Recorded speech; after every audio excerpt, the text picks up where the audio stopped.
Saulo nació en Tarso, una ciudad de Cilicia conocida por su rica cultura y educación. La región de Cilicia, ubicada en el sureste de la actual Turquía, era un crisol de culturas y tradiciones. Tarso, en particular, era famosa por su puerto próspero y su academia de filosofía, comparable a las de Atenas y Alejandría. Siendo judío de la tribu de Benjamín y ciudadano romano de nacimiento, Saulo tenía una posición privilegiada en ambas sociedades. Su educación fue diversa pero profundamente arraigada en la ley judía, habiendo estudiado en Jerusalén bajo la tutela de Gamaliel, un respetado doctor de la ley. Gamaliel, conocido por su sabiduría y moderación, era una figura influyente en el Sanedrín, el Consejo Supremo de los Judíos. Esta formación rigurosa en la ley mosaica y las tradiciones judías preparó a Saulo para convertirse en un defensor apasionado de la fe judía. Su conocimiento profundo de las Escrituras y su habilidad para argumentar lo convirtieron en un fariseo notable desde una edad temprana. Desde joven, Saulo mostró un fervor notable por las tradiciones de sus antepasados. Era celoso de la ley de Moisés y las enseñanzas de los profetas, y su devoción lo llevó a rechazar cualquier enseñanza que considerara herética. Este celo por la ley no era solo una cuestión de fe personal, sino una convicción profundamente arraigada en la preservación de la identidad y la pureza del pueblo judío. Cuando escuchó hablar de un nuevo movimiento que seguía a Jesús de Nazaret, proclamándolo como el Mesías, Saulo sintió un conflicto interno profundo. La idea de que Jesús, quien había sido crucificado como un criminal, pudiera ser el Mesías era incompatible con su comprensión de la ley y los profetas. Este conflicto lo empujó a tomar medidas drásticas para defender su fe y mantener la pureza de la religión judía. Consideraba que este nuevo movimiento era una amenaza directa a las enseñanzas y tradiciones que había jurado proteger. Convencido de que debía defender la fe judía a toda costa, Saulo se convirtió en un perseguidor implacable de los seguidores de Jesús, conocidos como cristianos. Participó activamente en la muerte de Esteban, el primer mártir cristiano, y obtuvo cartas de los principales sacerdotes para arrestar a los seguidores de Jesús en Damasco. Su misión era clara: erradicar este nuevo movimiento antes de que pudiera echar raíces profundas en la sociedad judía. La muerte de Esteban fue un punto de inflexión, ya que Saulo aprobó y participó en su ejecución por lapidación, reafirmando su compromiso con la erradicación de lo que consideraba una secta herética. Este acto no solo demostró su fervor, sino también su disposición a usar la violencia para proteger sus creencias. Su reputación como perseguidor temible se extendió rápidamente, y los cristianos vivían con el temor constante de ser arrestados y castigados por su fe. En su camino a Damasco, Saulo tuvo una experiencia extraordinaria que cambiaría su vida para siempre. Una luz brillante del cielo lo rodeó y cayó al suelo. Una voz le habló, identificándose como Jesús, a quien Saulo perseguía. Este encuentro no solo lo dejó temporalmente ciego, sino que también sacudió sus creencias hasta la raíz. Fue llevado a Damasco, donde pasó 3 días en oración y reflexión. Durante estos días de ceguera, Saulo no comió ni bebió, sumergiéndose en una introspección profunda. Este tiempo de oscuridad física fue un símbolo de su ceguera espiritual y un preludio a su iluminación futura. La voz de Jesús le reveló que su persecución no era solo contra los cristianos, sino contra el propio Jesús, el Mesías que tanto había rechazado. En Damasco, un discípulo llamado Ananías recibió una visión de Dios instruyéndolo a visitar a Saulo. A pesar de sus temores iniciales, Ananías obedeció y encontró a Saulo, imponiéndole las manos para que recuperara la vista.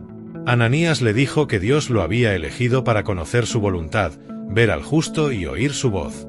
Este acto de sanación y las palabras de Ananías fueron fundamentales para la conversión de Saulo. Saulo fue bautizado, lo que simbolizó su limpieza de pecados y su aceptación de Jesús como el Mesías. Comenzó a predicar en las sinagogas que Jesús era el Hijo de Dios, lo que sorprendió a muchos que conocían su pasado como perseguidor.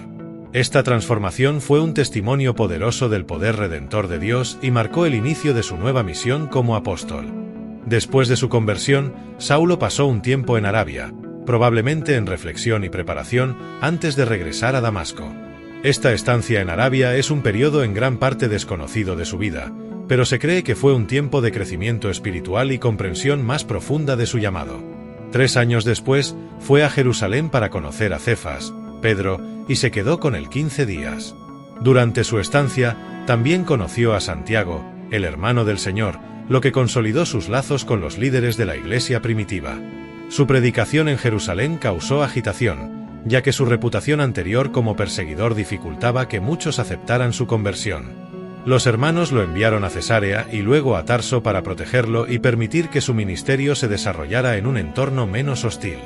En sus primeros años de ministerio, Saulo, ahora conocido como Pablo, fue acompañado por Bernabé en su primera misión. Este viaje misionero fue una prueba de fuego para Pablo, enfrentando adversidades pero también experimentando la alegría del Evangelio. Enfrentaron resistencia y persecución en muchas ciudades, pero también vieron conversiones y el establecimiento de nuevas comunidades cristianas. Su dedicación y fervor inquebrantables lo convirtieron en una figura central en la expansión del cristianismo.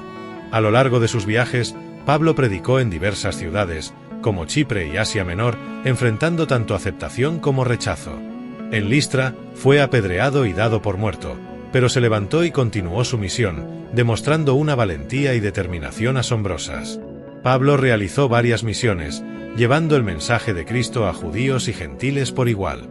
Visitó ciudades como Tesalónica, Berea, Atenas y Corinto, enfrentando peligros y persecuciones, pero también presenciando conversiones y milagros. En Tesalónica, predicó en la sinagoga, convenciendo a algunos judíos y a un gran número de griegos devotos, lo que provocó la envidia de otros judíos y una persecución que lo obligó a huir. En Atenas, se enfrentó a los filósofos epicúreos y estoicos en el Areópago, presentando el Evangelio de manera intelectual y filosófica. Durante su tercera misión, pasó un tiempo significativo en Efeso, donde la palabra del Señor creció poderosamente. En Efeso, enfrentó la oposición de los artesanos de ídolos, liderados por Demetrio, lo que llevó a un gran tumulto.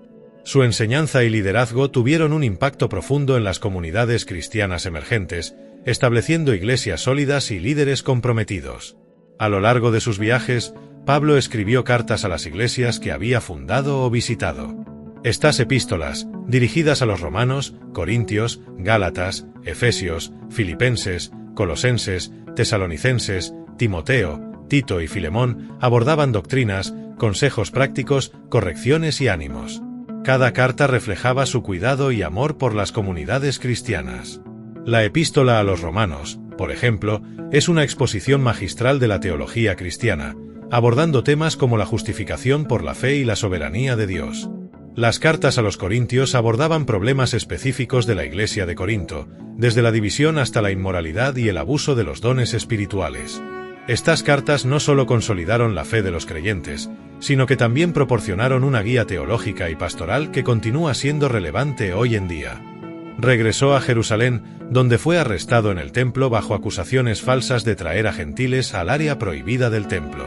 Este arresto marcó el comienzo de una serie de juicios y encarcelamientos. Fue presentado ante el Sanedrín, el gobernador Félix y el procurador Festo.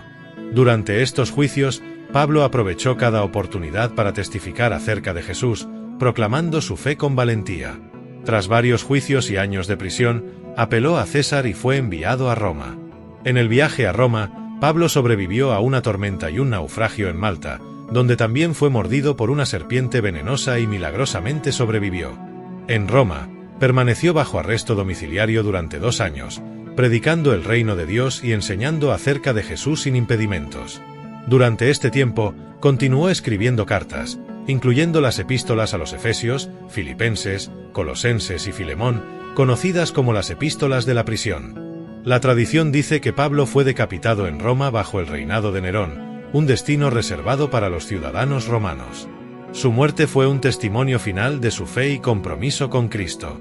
La vida y enseñanzas de Pablo, plasmadas en sus cartas, continúan inspirando a generaciones de cristianos, demostrando el poder transformador del Evangelio y el amor inquebrantable de Dios. Su legado es inmenso, y su ejemplo de fe y dedicación sigue siendo una fuente de inspiración para los creyentes de todo el mundo. Las iglesias que fundó y las enseñanzas que dejó han tenido un impacto duradero en la historia del cristianismo. Sus escritos han sido una fuente constante de doctrina, corrección y ánimo para los cristianos a lo largo de los siglos. La historia de Pablo nos recuerda que nadie está más allá del alcance de la gracia de Dios y que, con fe y dedicación, cualquier vida puede ser transformada para el bien eterno. La historia de Saulo de Tarso, conocido como Pablo, es una de las más poderosas transformaciones registradas en la historia. De perseguidor implacable de los cristianos a uno de los más grandes apóstoles del cristianismo, la vida de Pablo es un testimonio del poder redentor y transformador de Dios. Su legado perdura en sus escritos, que siguen guiando, enseñando e inspirando a millones de creyentes alrededor del mundo.